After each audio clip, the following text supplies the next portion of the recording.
Nah, untuk yang nomor 2, kita diminta menghitung flux. Jika diketahui medan kecepatan aliran suatu fluid adalah F, hitung flux dari F yang melintasi penampang berbentuk lingkaran. Nah, di sini penampangnya berbentuk lingkaran. Jadi, kalau bentuknya lingkaran, kita lebih mudah mengerjakan dalam polar. Jadi, kita coba transformasi penampang ini ke dalam koordinat polar. Ya, di sini kita ketahui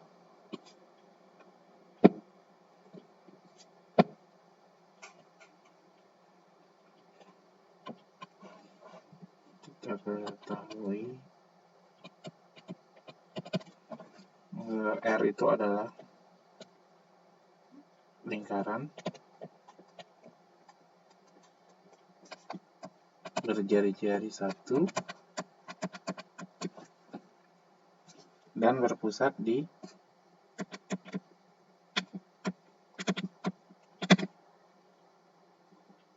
satu koma nol. Ya. Nah, untuk mentransformasi mungkin kalian sudah pernah dapatkan di kuliah matematika 2. Ya, ini saya coba ingatkan kembali. Jadi kalau saya punya R lingkaran dalam kartesius gitu ya, saya mau transformasi ke dalam koordinat polar, x min 1 kuadrat plus y kuadrat. Ingat, x sama y di dalam koordinat polar adalah x adalah R cos theta, y adalah R sin theta. Ini kuadrat ya.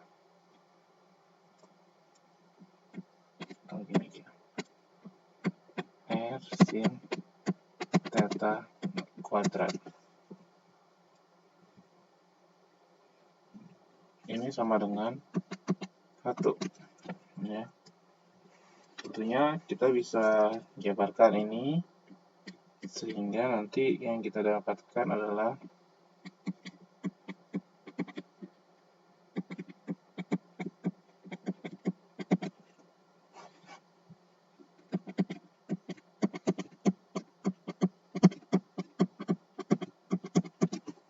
ya, jadi ini bisa digabung jadi R kuadrat,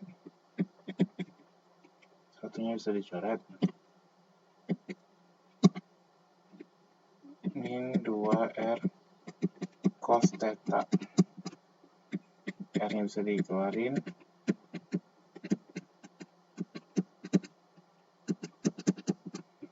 R sama dengan 0, R sama dengan 2 cos theta. Gitu ya. Di sini sebenarnya kenapa kita mencari R? Karena ini adalah batas bagi koordinat polar. Nah, jadi dalam koordinat polar nanti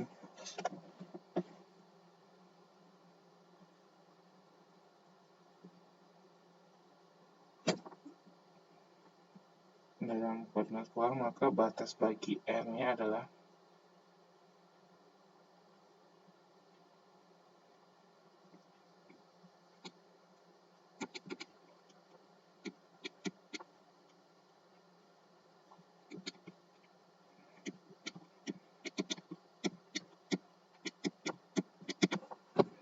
ya, sedangkan batas bagi katanya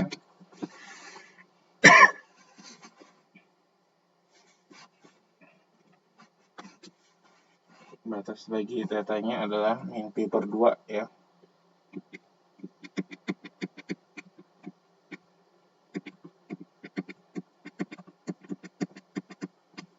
Menjadi satu lingkaran penuh.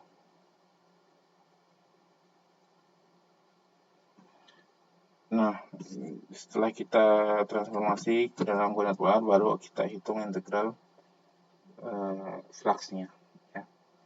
Tentunya kita bisa menghitungnya dengan menggunakan teorema divergensi Gauss. Ya. Jadi dengan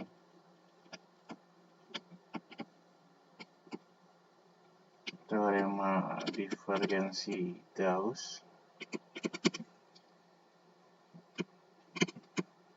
diperoleh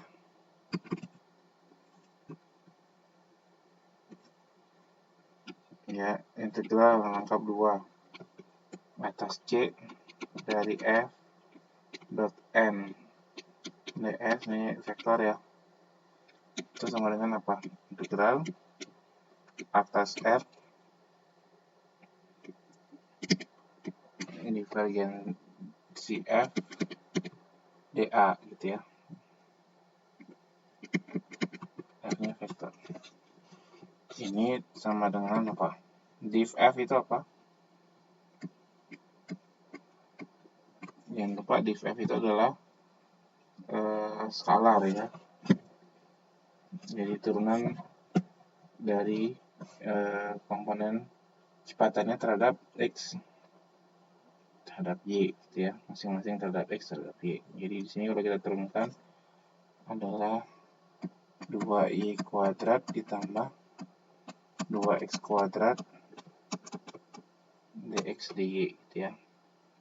Ini masih dalam koordinat kartesius. Kita sudah transformasi tadi R-nya ke dalam polar. Jadi kita punya bentuk apa? Di sini lebih mudah kan harusnya ya.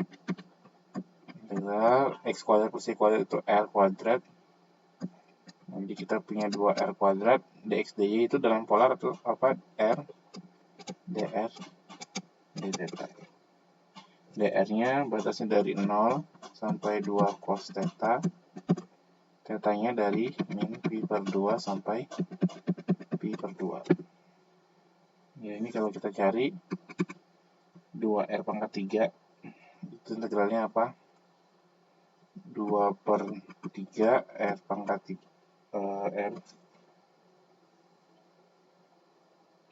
2 per 3 R pangkat 4 ya.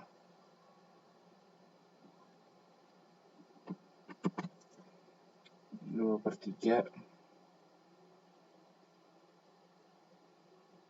karena R kuadrat kali R pangkat 3, integral R pangkat 3 itu sepertiga R pangkat salah 2 dikali integral R pangkat 3 itu apa? Seperempat. Nah, ini R pangkat 4. Masukin batasnya atau gini aja ya, nah, integral yang di dalam itu adalah tadi 2 per 4 R pangkat 4. Masukin batas jadi d theta gitu ya.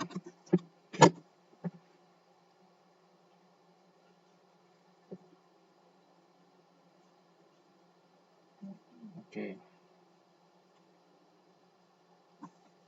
Kemudian tinggal disubstitusi.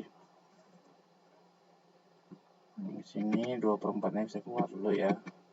Jadi setengah.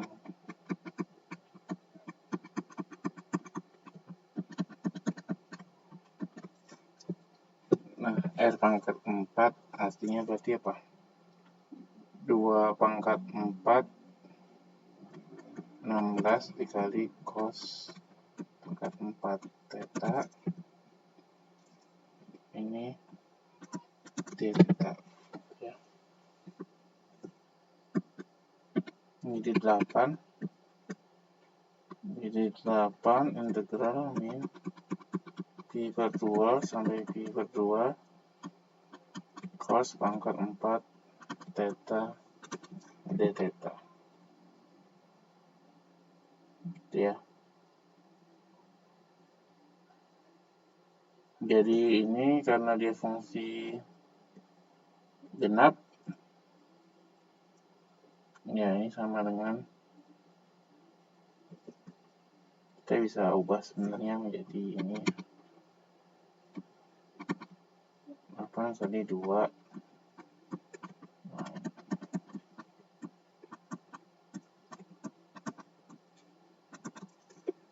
Nah, gitu ya.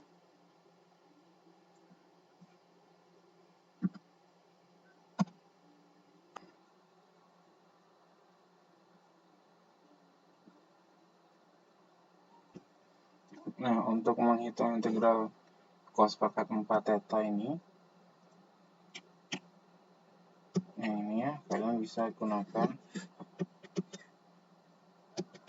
identitas trigonometri yang cos kuadrat theta gitu ya. Di sini saya nggak turunkan stepnya karena cukup agak panjang gitu ya. Kalian bisa kerjakan gitu nanti di sendiri.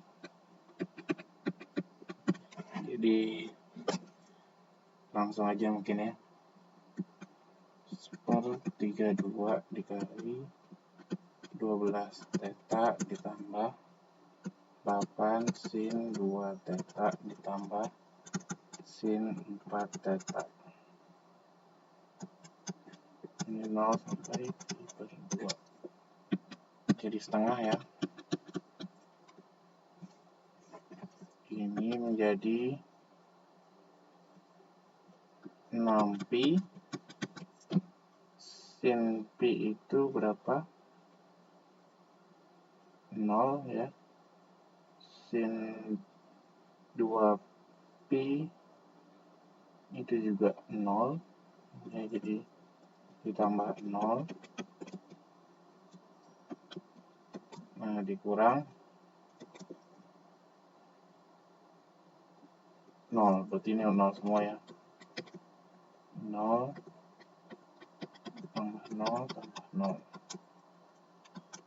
Sehingga yang tersisa hanya 6pi per 2 atau 3pi. Ya, ini jawabannya.